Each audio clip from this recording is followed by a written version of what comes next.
नांदेड जिल्ह्यामध्ये काल रात्री 3 पासून अतिवृष्टी झालेली आहे. त्यामध्ये प्रामुख्याने आपलं नांदेड शहर, कंधार, लोहा, मुखेड, देगलूर, बिलोली, नायगाव, धर्माबादचा काही भाग या भागात आणि अर्धापूर मुदखेडचा काही भाग या भागात मोठ्या प्रमाणावर पाऊस झालेला आहे.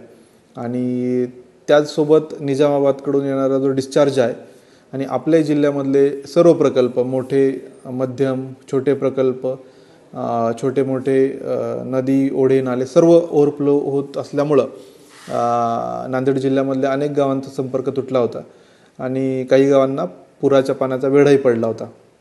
तर त्या अनुषंगाने आपल्या ज्या टीम्स आहेत, SDRF टीम, एक सेंट्रल पोलीस फोर्सची टीम आणि आमची महापालिकेची टीम, तर या सगळ्या कालपासूनच फील्डवर होत्या आणि आत्तापर्यंत जवळजवळ 5-6 हजार लोकांचं रिलोकेशन केलेलं आहे, रेस्क्यू केलेलं आहे, त्यांना सुरक्षित ठिकाणी हलवलेलं आहे आपण.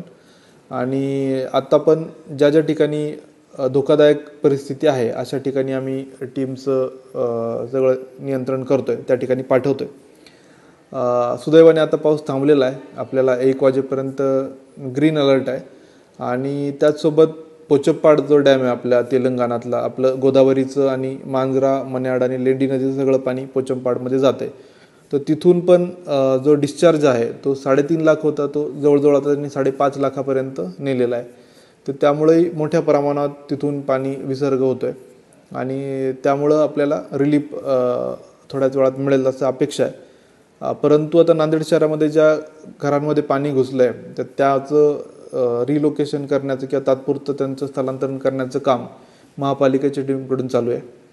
आणि त्याचसोबत अजून एक आपल्याला एक समस्या आहे की नांदेडचं जो विष्णुपुरीचा कॅचमेंटमधलं पाणी वाढतं आहे आणि त्याची आवक खूप जास्त असल्यामुळं आपला विष्णुपुरीचा डिस्चार्ज आपण वाढवलेला आहे आणि ते पाण्याची लेव्हल धर्माबादला अजून थोड्या वेळाने वाढण्याची शक्यता आहे.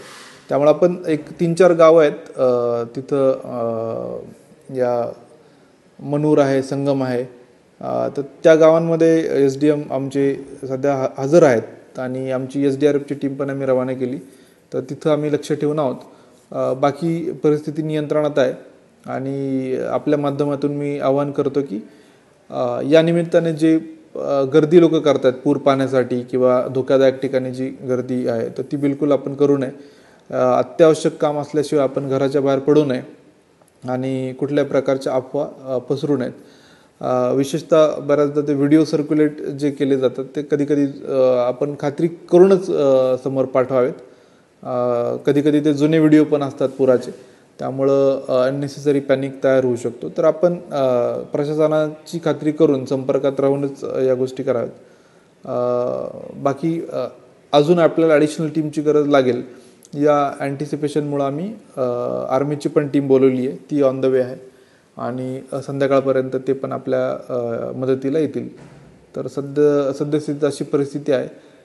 माननीय मुख्यमंत्री महोदय सर, माननीय पालकमंत्री सर आणि इतर सर्व स्थानिक लोकप्रतिनिधी, त्या सर्वांशी मी संपर्कात आहे आणि सगळ्यांच्या सहकार्याने आपण या सगळ्या बचाव मदत कार्यामध्ये काम करत आहोत. धन्यवाद.